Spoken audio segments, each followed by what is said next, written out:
بسم اللہ الرحمن الرحیم۔ گمنام ہیروز کے معزز ناظرین و سامعین، السلام علیکم۔ ڈاکٹر محمد انیب سلیمی کے ساتھ آپ سن رہے ہیں دیوتا۔ تو آئیے بڑھتے ہیں کہانی کی جانب۔ تنانا نے یہ داؤ استعمال کرتے ہی اس کے دماغ پر قبضہ جما کر سر کو زور سے دیوار کے ساتھ ٹکرا دیا تھا۔ وہ چکرا کر اوندھے منہ فرش پر گر پڑا۔ تنانا نے اٹھتے ہوئے کہا، کٹی اب دوسرے کو بھیجو۔ وہ اسے ریوالور کے نشانے پر رکھتے ہوئے بولی، میں وقت ضائع نہیں کرنا چاہتی، تم بہت خطرناک لڑکی ہو، دکھائی کچھ دیتی ہو اور اندر سے کچھ اور ہو۔ تم میری موت بن کر آئی ہو اور میں تمہاری موت بن رہی ہوں۔ اس نے ٹریگر دبا دیا۔ ٹھائیں کی آواز کے ساتھ گولی چلی اور اس کے مقابلے پر آ کر فرش پہ گرنے والا ایک دم سے تڑپنے لگا۔ گولی اس کے شانے پر لگی تھی۔ دوسری بار پھر ٹھائیں کی آواز گونجی۔ وہ تڑپتے تڑپتے ایک دم سے ٹھنڈا پڑ گیا۔ اب کٹی کے ہاتھ کانپ رہے تھے۔ اس کی سمجھ میں یہ نہیں آ رہا تھا کہ اس نے کیسے اپنے ہی بندے کو مار ڈالا۔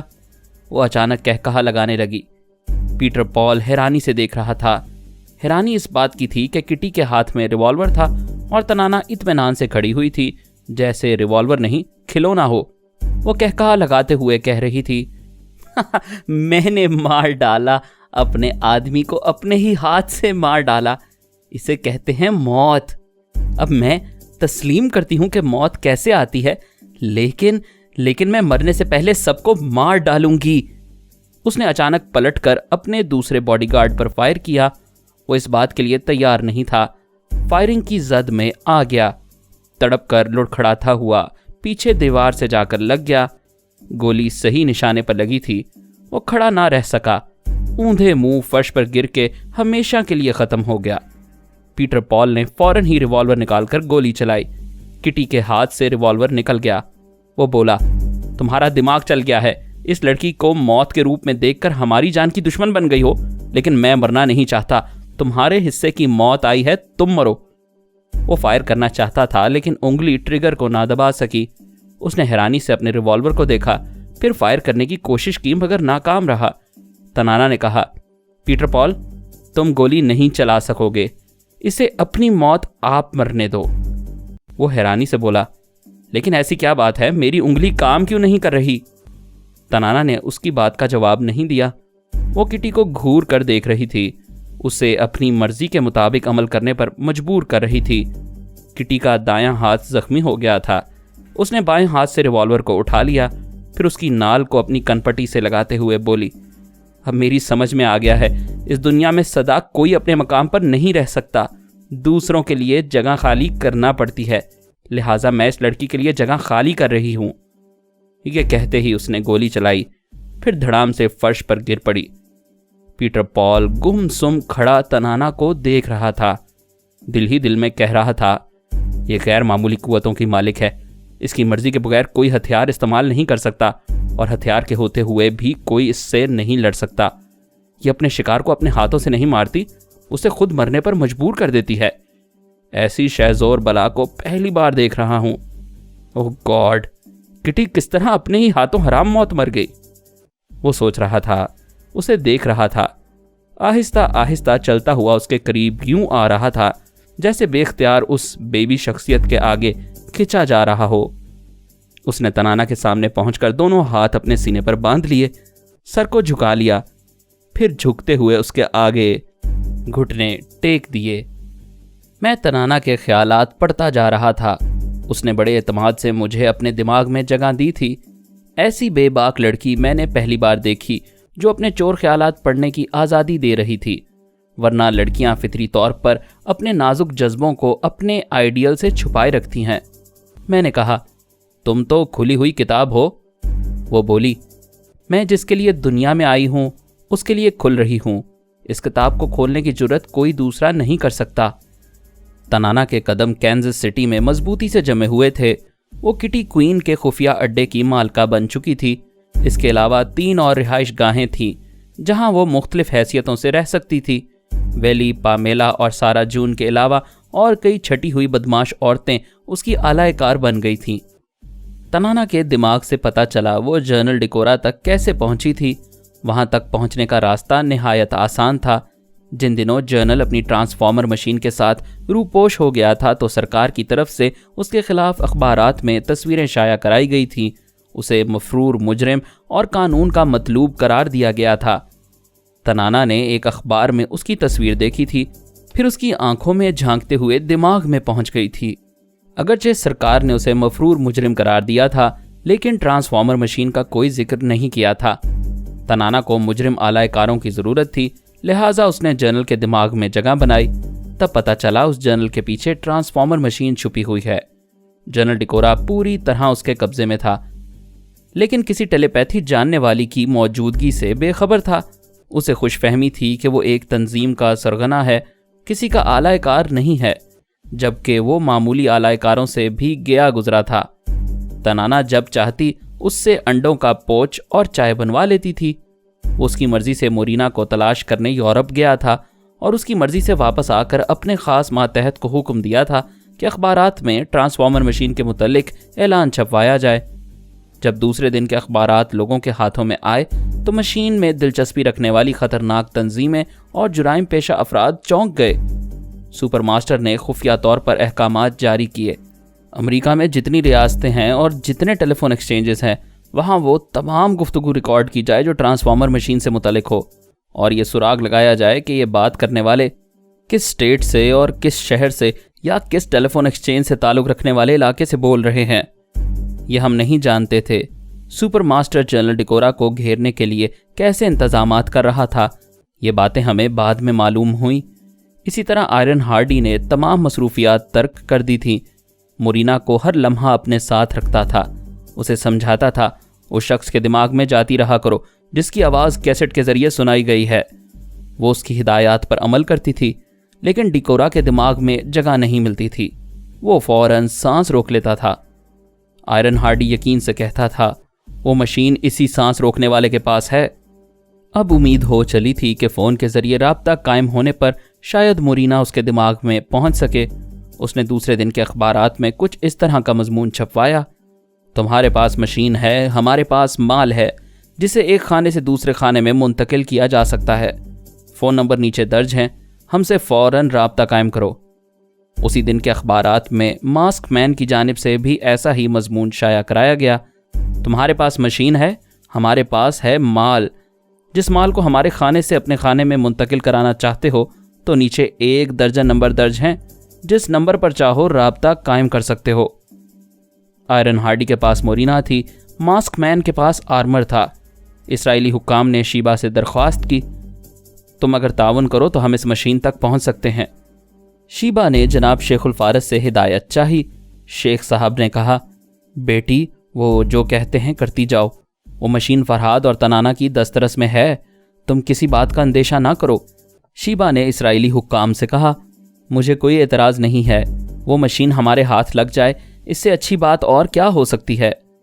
اسرائیلی حکومت کی طرف سے بھی اخبارات میں ایسا ہی مضمون شائع ہوا: تمہارے پاس مشین ہے مگر ہمارے مال کے بغیر بیکار ہے. ہمارا مال اپنی طرف منتقل کرانا چاہتے ہو تو مندرجہ ذیل ٹیلی فون نمبر پر رابطہ قائم کرو. یہ 3 اشتہارات سمجھ میں آتے تھے. ہر ایک کے پاس مال تھا، لیکن ایسے بے شمار اشتہارات تھے جن میں دعویٰ کیا گیا تھا کہ ان کے پاس بھی ٹیلی پیتھی جاننے والی ہستی موجود ہے، لہٰذا ٹرانسفارمر مشین والے کو فوراً ان سے رابطہ قائم کرنا چاہیے. ایک اشتہار شائع کرانے والے نے تو انتہا کر دی. اس نے دعویٰ کیا تھا: تمہارے پاس ٹرانسفارمر مشین ہے، ہمارے پاس ٹیلی پیتھی جاننے والی تنانا ہے. تم جب چاہو گے وہ تم سے دماغی رابطہ قائم کرے گی، لہٰذا ہم سے فوراً رابطہ قائم کرو. تنانا یہ اشتہار پڑھتے ہی ہنسنے لگی. ہنسی کے ترنم سے اس کا چہرہ گلاب کی طرح کھل جاتا تھا. اس کا بدن ہنسی کی ہر تال پر پھول کی پنکھڑیوں کی طرح کھلتا ہوا محسوس ہوتا تھا. جیسے موت جسم سے روح کھینچ لیتی ہے، ویسے ہی وہ بلا کی ہنسی سینے سے دل کھینچ لیتی تھی. وہ ہنستے ہنستے بولی: کیا دیکھ رہے ہو؟ اب یہی کہو گے نا، یوں نہ ہنسا کرو، کوئی اٹھا کر لے جائے گا. میں نے کہا: اب نہیں بولوں گا کیونکہ تمہاری ہنسی مجھے یہاں اٹھا کر لائی ہے. وہ اور کھلکھلا کر ہنسنے لگی. میں نے کہا: جس اشتہار کو پڑھ کر ہنس رہی ہو اس کے سنجیدہ پہلو پر غور کرو. بھلا اس کا سنجیدہ پہلو کیا ہوگا؟ میں نے کہا: آج تک کسی بھی خطرناک تنظیم نے تمہارا نام نہیں لیا تھا. سپر ماسٹر، ماسک مین، اسرائیلی حکام وغیرہ یہ جانتے ہیں کہ مورینا نے اپنی ایک بہن کے دماغ میں یہ علم منتقل کرایا تھا، مگر وہ بہن کہاں ہے؟ اسے زمین نگل گئی یا آسمان کھا گیا؟ وہ کہیں روپوش ہے یا اب اس دنیا میں نہیں رہی؟ کسی کو تمہارے سلسلے میں زیادہ جستجو نہیں رہی۔ تنانا نے کہا، اس کی وجہ صاف طور پر سمجھ میں آتی ہے۔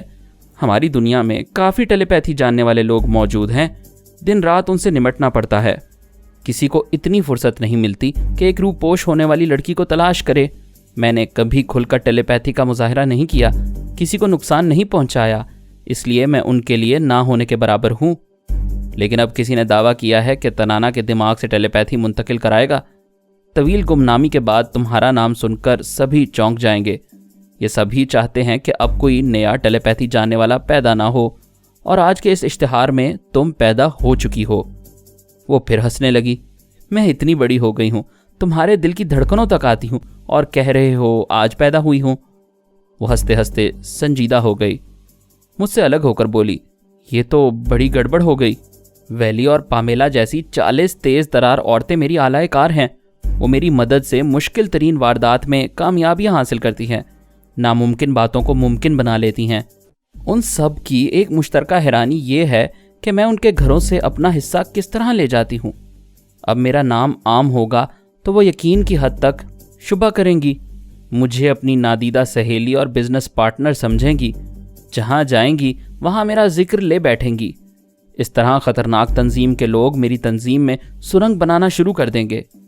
اب تمہاری کھوپڑی میں بات آئی ہے، ٹرانسفارمر مشین کے لیے جس طرح لوگ پہلے مورینا کے پیچھے پڑے ہوئے تھے، اسی طرح اب تمہارے پیچھے پڑ جائیں گے۔ کسی کمبخت نے غلط دعویٰ کیا تھا کہ تنانا اس کے پاس ہے۔ بے شک اس نے جھوٹ کہا تھا، مگر یہ جھوٹ اب تنانا کو مہنگا پڑنے والا تھا۔ دوسری طرف آئرن ہارڈی، ماسک مین اور اسرائیلی حکام جنرل ڈیکورا کے سامنے اپنے اپنے ٹیلی پیتھی جاننے والے پیش کرنا چاہتے تھے۔ دیکھنا یہ تھا کہ جنرل ان سب سے کیسے نمٹے گا، اور کسی سے ٹیلی پیتھی کا سودا کرنے کے لیے کون سا طریقہ کار اختیار کرے گا۔ نہ جانے وہ مشین آنے والے لمحات میں کیا گل کھلانے والی تھی۔ آدمی صحیح منصوبے کے مطابق اقدامات کرے تو صحیح نتائج برآمد ہوتے ہیں۔ جنرل ڈیکورا نے تنانا کے منصوبے کے مطابق اخبار میں اشتہار چھپوایا تھا۔ اب توقع سے زیادہ ہی جوابات موصول ہو رہے تھے۔ یوں لگتا تھا ہر دعویٰ کرنے والے کے گھر میں ایک ٹیلی پیتھی جاننے والا موجود ہے۔ ہر شخص ٹرانسفارمر مشین تک پہنچنے کے لیے اپنے ہاں ایسا علم جاننے والے کو پیدا کر چکا تھا۔ تنانا کا منصوبہ یہ تھا کہ اشتہار کے جواب میں جو لوگ جنرل ڈیکورا سے رابطہ قائم کریں گے وہ جنرل کے دماغ میں رہ کر ان لوگوں تک پہنچ جائے گی۔ اس کی بہن مورینا اسے اپنے دماغ میں آنے نہیں دیتی تھی۔ آئرن ہارڈی نے اس پر عجیب طرح کا سحر پھونک دیا تھا۔ مورینا اس کے لیے ساری دنیا کو، حتیٰ کہ اپنی عزیز ترین بہن تنانا کو بھی بھلا چکی تھی۔ تنانا چاہتی تھی ان اشتہارات کے جواب میں جنرل سب سے پہلے آئرن ہارڈی سے رابطہ قائم کرے تاکہ بہن مورینا تک پہنچنے کا کوئی وسیلہ ہاتھ آئے۔ میں نے کہا، ایسی بے چینی کیا ہے؟ جنرل ہر ایک سے رابطہ قائم کرے گا، تم خاموش تماشائی بنی دیکھتی رہو۔ تنانا نے کہا، ایک بے چینی ہو تو صبر کر لوں، میں یہ بھی جلد سے جلد معلوم کرنا چاہتی ہوں کہ کس کمبخت نے مشین تک پہنچنے کے لیے میرے نام کا اعلان کیا ہے۔ یہ بھی معلوم ہو جائے گا، فی الحال کام کی بات کرو۔ ہم دونوں کو جنرل ڈیکورا کے دماغ میں باری باری رہنا چاہیے۔ یہ کوئی بڑا مسئلہ نہیں۔ مسئلہ ہے تم نے جانے جنرل پر کیسا عمل کیا ہے، میرے پہنچتے ہی سانس روک لیتا ہے۔ وہ ہنستے ہوئے بولی، میں نے تنویمی عمل کے ذریعے اس کے دماغ میں یہ بات نقش کر دی ہے کہ وہ صرف میری آواز اور لب و لہجے کو محسوس نہیں کرے گا، باقی تمام پرائی سوچ کی لہروں کو محسوس کرتے ہی سانس روک لیا کرے گا۔ میں سمجھتی ہوں یہ تمہارے لیے مسئلہ نہیں ہے۔ جب میں اس کے دماغ میں پہنچوں گی دروازہ کھلا رہے گا، تم بھی چپ چاپ چلے آنا۔ چلو ایسا بھی کر کے دیکھ لیتے ہیں۔ اس نے خیال خوانی کی پرواز کی۔ میں اس کے پیچھے پیچھے چلا۔ وہ جنرل کے دماغ میں پہنچی، میں بھی پہنچا۔ اسی لمحے اس نے سانس روک لی۔ ہم دونوں باہر آ گئے۔ وہ حیرانی سے بولی، فرحاد یہ کیا ہوا؟ میں نے مسکراتے ہوئے کہا، اسے تجربہ کہتے ہیں۔ تم نے تنویمی عمل کے ذریعے اس کی کھوپڑی میں صرف اپنے لیے جگہ بنائی ہے، وہ باقی سب کو محسوس کر لیتا ہے۔ پھر میں اس کے پاس تنہا جاؤں یا تمہارے ساتھ، وہ ہر حال میں محسوس کرے گا۔ اب کیا ہوگا؟ وہی جو ہوتا آیا ہے۔ تم اس کے دماغ میں رہو گی، میں تمہارے دماغ سے اس کی باتیں معلوم کرتا رہوں گا۔ لیکن آج رات اس کے خواب دیدہ دماغ کو تم پھر ٹریپ کرو گی، اس پر دوبارہ تنویمی عمل کرو گی، اسے میرا لب و لہجہ سناؤ گی اور حکم دو گی کہ آئندہ وہ میری سوچ کی لہروں کو بھی محسوس نہ کرے۔ ٹھیک ہے، آج رات یہی ہوگا۔ وہ جنرل کے پاس پہنچ گئی۔ وہ بہت پریشان تھا، سوچ رہا تھا آج پھر میرے دماغ میں کسی نے آنے کی کوشش کی ہے۔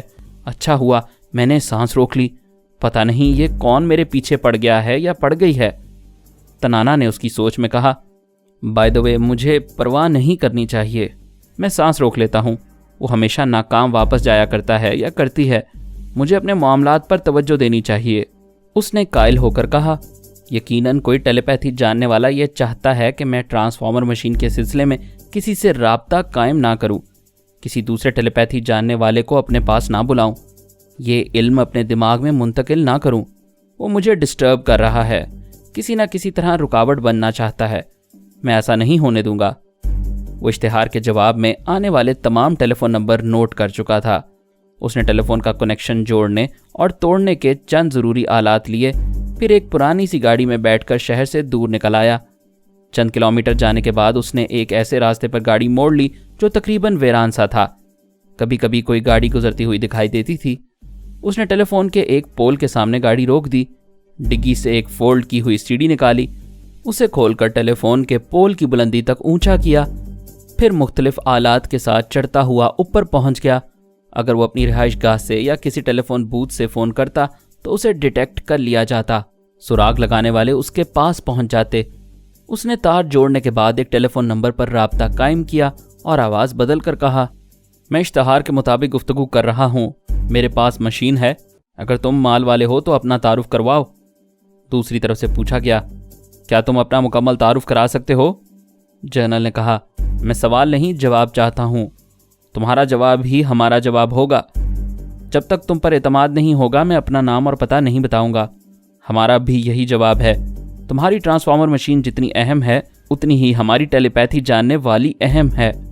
تمہیں اندیشہ ہے میں دھوکہ دوں گا اور مشین اڑا کر لے جاؤں گا، مجھے بھی اندیشہ ہے تم دھوکے سے مال اڑا کر لے جاؤ گے، پھر بات کیسے بنے گی؟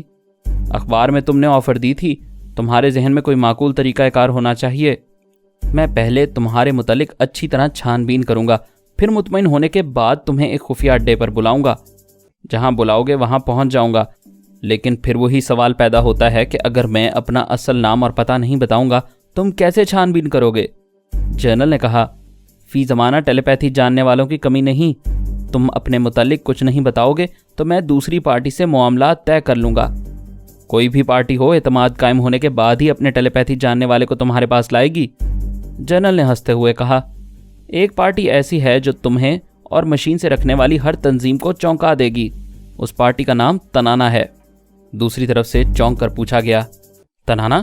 کیا مورینا کی بہن کی بات کر رہے ہو؟ ہاں، مورینا کی بہن۔ کیا مورینا تمہارے پاس ہے؟ ہاں۔ پھر تو ہم رشتہ دار ہو گئے، ایک بہن میرے پاس ہے، دوسری بہن سے تمہارا رابطہ ہو رہا ہے، کیا وہ تم پر اعتماد کرتی ہے؟ بے شک کرتی ہے، اس کے پیچھے کوئی پارٹی، کوئی دلال وغیرہ تو نہیں؟ کیا تم مجھے دلال کہہ رہے ہو؟ رشتہ دار کہہ نہیں سکتا، دلال کہوں تو برا مانتے ہو، تم سے معاملات طے نہیں ہوں گے۔ دیکھو، رابطہ ختم نہ کرنا، مورینا اپنی بہن سے ملنا چاہتی ہے، ہم دونوں بہنوں کو ملا کر محبت اور دوستی کا مضبوط رشتہ قائم کر سکتے ہیں۔ یقین کرو تمہیں دوسروں سے دھوکہ ہوگا، ہم ٹیلی پیتھی جاننے والوں کی ایک ناقابل شکست ٹیم بنا سکتے ہیں۔ اگر ایسا ہے تو اپنا نام اور پتہ بتاؤ۔ بتا سکتا ہوں، اس بات کی کیا ضمانت ہے کہ ہماری باتیں کوئی اور نہیں سن رہا؟ میں ایسی جگہ سے فون کر رہا ہوں جہاں سے ہمیں کوئی ڈیٹیکٹ نہیں کر سکتا، ٹیلی پیتھی جاننے والے کہیں بھی پہنچ جاتے ہیں، کوئی تمہارے ذریعے میری اصلیت کو معلوم کر سکتا ہے؟ مسٹر انون، تمہارا طریقہ کار کمزور ہے، میری ایک بات مان لو، منوا سکتے ہو تو منوا لو، تم دماغ کے دروازے صرف اتنی دیر کھلے رکھو جتنی دیر تنانا تم سے گفتگو کرے، ویسے زیادہ دیر نہیں لگے گی۔ مورینا اپنی بہن کا لب و لہجہ بھول گئی ہے، تمہارے دماغ سے سنتے ہی بہن کے پاس پہنچ جائے گی۔ دو بچھڑی ہوئی بہنوں کو ایک دوسرے سے ملوانا بہت بڑی نیکی ہے، میں یہ نیکی ضرور کروں گا۔ تنانا سے رابطہ قائم ہوگا تو اس سے کہوں گا کہ اپنی ایک تصویر اخبار میں شائع کراؤ، مورینا اس تصویر کی آنکھوں میں جھانک کر بچھڑی ہوئی بہن کے پاس پہنچ جائے گی۔ تم بہت کمینے ہو۔ کمینگی میں تم سے سیکھ رہا ہوں، مشین کے معاملات پر غور کرتے کرتے مجھے نیکی سکھانے لگے تھے۔ تمہارے جیسے چال باز سے کوئی سودے بازی نہیں ہوگی۔ جنرل ڈیکورا نے رابطہ ختم کر دیا۔ تنانا نے کہا، فرحاد یہ وہی شخص ہے جس کے قبضے میں میری بہن ہے۔ تمہاری بہن اتنی معصوم نہیں۔ عورت بظاہر مرد کے قبضے میں رہتی ہے، حقیقتاً مرد کو ساری عمر اپنے قبضے میں رکھتی ہے۔ کام کی بات کرو، میں نے اس شخص کی آواز سنی ہے، اس کے دماغ میں جا رہی ہوں۔ میں خدا حافظ نہیں کہوں گا، تم چشم زدن میں واپس آنے والی ہو۔ میری بات درست نکلی، وہ گئی اور مایوس ہو کر واپس آ گئی۔ میں نے کہا، اس شخص نے مرینا پر عجیب و غریب انداز میں تنویمی عمل کیا ہے۔ ایسا شخص مضبوط اعصاب، صحت مند جسم اور غیر معمولی قوتوں کا حامل ہوگا۔ وہ اس اعتماد سے براہ راست جنرل سے گفتگو کر رہا تھا کہ کوئی اس کے دماغ تک نہیں پہنچ سکے گا۔ کیا میں اپنی بہن کے دماغ تک نہیں پہنچ سکوں گی؟ اس نے میرے اندر غیر معمولی صلاحیتیں پیدا کیں۔ آج میں تم سے دوستی کرنے کے قابل ہو گئی۔ کیا ہم اسے اس شخص سے نجات نہیں دلا سکتے؟ نجات دلائیں گے تو وہ کسی تیسرے عاشق کے پاس چلی جائے گی۔ جس عورت کو اپنے حسن و شباب پر ناز ہوتا ہے وہ پاؤں کی جوتی کی طرح عاشق بدلتی رہتی ہے۔ میری بہن کے خلاف بولو گے تو میں جھگڑا کر لوں گی۔ وہ جیسی بھی ہے میری بہن ہے، میری ماں ہے۔ میں اس کے لیے جان دے دوں گی یا دشمنوں سے اس کی جان چھڑاؤں گی۔ تیش میں نہ آؤ، میں تم سے بات نہیں کروں گی۔ اچھا بھائی، غلطی ہو گئی۔ تمہاری بہن نیک پروین ہے، میں کچھ نہیں کہوں گا۔ آج سے تم میری اجازت کے بغیر میرے دماغ میں نہیں آؤ گے۔ ارے اچانک یہ پابندی کیوں؟ میری مرضی۔ کیا اتنی جلدی مجھ سے دل بھر گیا؟ فضول باتیں مت کرو، میں آخری سانس تک تمہارے ساتھ رہوں گی۔ میرے دماغ میں آنے کی پابندی اس وقت تک رہے گی جب تک اپنی بہن کو دشمن کے قبضے سے نکال کر نہیں لاؤں گی۔ میں تمہارا ساتھ دوں گا۔ سوری، میں تنہا یہ کام کروں گی۔ خود اعتمادی اچھی چیز ہے، مگر اپنے چاہنے والوں کو بھی اعتماد میں لینا چاہیے۔ یہ کام مجھے اپنے بل پر کرنے دو۔ کہیں ٹھوکر لگے گی، کسی مصیبت سے نکل نہیں سکوں گی تو تمہیں ہی یہ کام مجھے اپنے بل پر کرنے دو۔ کہیں ٹھوکر لگے گی، کسی مصیبت سے نکل نہیں سکوں گی تو تمہیں ہی آواز دوں گی۔ میں تم سے بحث نہیں کروں گا۔ مجھ پر پابندی عائد کرنے سے پہلے ٹرانسفارمر مشین کو برباد کر دو۔ کر دوں گی، مجھ پر بھروسہ کرو۔ جب تک میں تمہارے دماغ میں آزادی سے آتا جاتا رہا مجھے بھروسہ تھا۔ اب میں یقین سے نہیں کہہ سکتا۔ تم کسی موقع پر غلطی کر بیٹھو گی اور وہ مشین دوسرے کے ہاتھ لگ جائے گی۔ ایسا نہیں ہوگا۔ ایسا ہو سکتا ہے، تم کوئی نجومی نہیں ہو۔ آئندہ کیا ہوگا اور کیا نہیں ہوگا ہم میں سے کوئی یہ نہیں جانتا۔ وہ مجھے سوچتی ہوئی نظروں سے دیکھتی رہی، پھر شکست خوردہ انداز میں بولی، مرد سے دل لگانے کا یہی ایک نقصان ہے، خامخواہ اس کی بات کے آگے جھکنا پڑتا ہے۔ ٹھیک ہے، آج ہم جنرل ڈیکورا کے ساتھ مصروف ہیں، رات کو بھی اس پر تنویمی عمل کرنا ضروری ہے۔ کل صبح ہم اس کی خفیہ رہائش گاہ میں جائیں گے اور اس مشین کے کچھ پرزے نکال کر آپس میں بانٹ لیں گے۔ کوئی اسے چرا کر لے جائے گا تو وہ اس کے کام نہیں آئے گی۔ ہم بھی ایک دوسرے سے وہ خاص پرزے حاصل کیے بغیر مشین کو استعمال نہیں کر سکیں گے۔ میں نے اس سلسلے میں بحث کرنا مناسب نہیں سمجھا۔ سوچا اس کے کچھ پرزے حاصل کرنے کے بعد انہیں ضائع کر دوں گا۔ بعد میں کہہ دوں گا کہ وہ کہیں گم ہو گئے ہیں۔ میں اگر چاہتا تو تنانا کو دھوکے میں رکھ کر پوری مشین کو ناکارہ بنا سکتا تھا، لیکن تنانا کو ناراض کرنا دانش مندی نہیں تھی۔ ایک تو وہ مرینا کے برعکس میری بے حد وفادار تھی، میں اس کے خیالات اچھی طرح پڑھ چکا تھا۔ دوسرے، تنانا کی آمد سے میری ٹیم میں ایک اور خیال خوانی کرنے والی کا اضافہ ہو گیا تھا۔ آئندہ یہ اضافہ دشمنوں کے لیے دھماکہ ثابت ہونے والا تھا۔ تنانا نے کہا، ہم خامخواہ اپنی باتوں میں الجھے ہوئے ہیں۔ میں جنرل کی خبر لیتی ہوں، لیکن تم میرے دماغ میں نہیں آؤ گے۔ وہاں جو کچھ ہوگا میں تمہیں آ کر بتاتی جاؤں گی، اور تب تک میں تمہارا منہ تکتا رہوں گا۔ وہ ہنستے ہوئے بولی، یہ منہ تمہیں بہت پسند ہے نا، تکتے رہو۔ وہ جنرل ڈیکورا کے پاس چلی گئی۔ تھوڑی دیر بعد آ کر بولی، بازی پلٹ رہی ہے، جنرل کی شامت آ گئی ہے۔ تنانا کے بیان کے مطابق جنرل نے مرینا کے عاشق سے رابطہ ختم کر دیا تھا۔ دوسرے نمبر پر رابطہ قائم کرنے سے پہلے اس نے پول کی بلندی سے دور دور تک نظریں دوڑائیں۔ کوئی نظر نہیں آ رہا تھا۔ پول کے قریب سے ایک گاڑی گزر رہی تھی۔ گاڑی والوں نے اس پر شبہ نہیں کیا تھا۔ اسے ٹیلی فون کے تار چیک کرنے والا سرکاری لائن مین سمجھا ہوگا۔ اس نے دوسرے نمبر پر رابطہ قائم کیا۔ دوسری طرف سے آواز آئی، ہیلو، کیا تم مشین کے متعلق بات کرنا چاہتے ہو؟ کیا تمہارے پاس مال ہے؟ میں ہر معاملے میں مالا مال ہوں۔ سیدھی اور صاف بات سنو، میرا تعلق سپر ماسٹر سے ہے۔ جنرل یہ سنتے ہی رابطہ ختم کرنا چاہتا تھا۔ دوسری طرف سے کہا گیا، رابطہ ختم کرنے کی حماقت نہ کرنا۔ صبح ہی سے ان تمام ٹیلی فون لائنوں کی نگرانی ہو رہی ہے جو ویران علاقوں سے گزرتی ہیں۔ تم نارتھ زون کے ایک ویران علاقے سے بول رہے ہو، دور دور تک نظریں دوڑا رہے ہو، تمہیں کوئی نظر نہیں آ رہا۔ کمال ہے جنرل، تم نے یہ نہیں سوچا کہ قانون کے محافظ جھاڑیوں کے پیچھے اور گھنے درختوں میں بھی چھپے رہ سکتے ہیں۔ تم جیسے ہی پول سے نیچے اترو گے تمہیں گرفتار کر لیا جائے گا۔ اس نے گھبرا کر دور تک دیکھا، جھاڑیاں اور درخت خاموش تھے۔ اس نے ڈٹائی سے کہا، تمہیں غلط فہمی ہوئی ہے، میں جنرل نہیں ہوں۔ جواب ملا، نیا سپر ماسٹر تمہاری رگ رگ سے واقف ہے۔ سابقہ سپر ماسٹر اپنے ساتھی کرنل جم کے ساتھ مارا گیا ہے۔ تم 4 ساتھی تھے، تیسرا میجر برائٹ اور چوتھے تم، جنرل ڈیکورا۔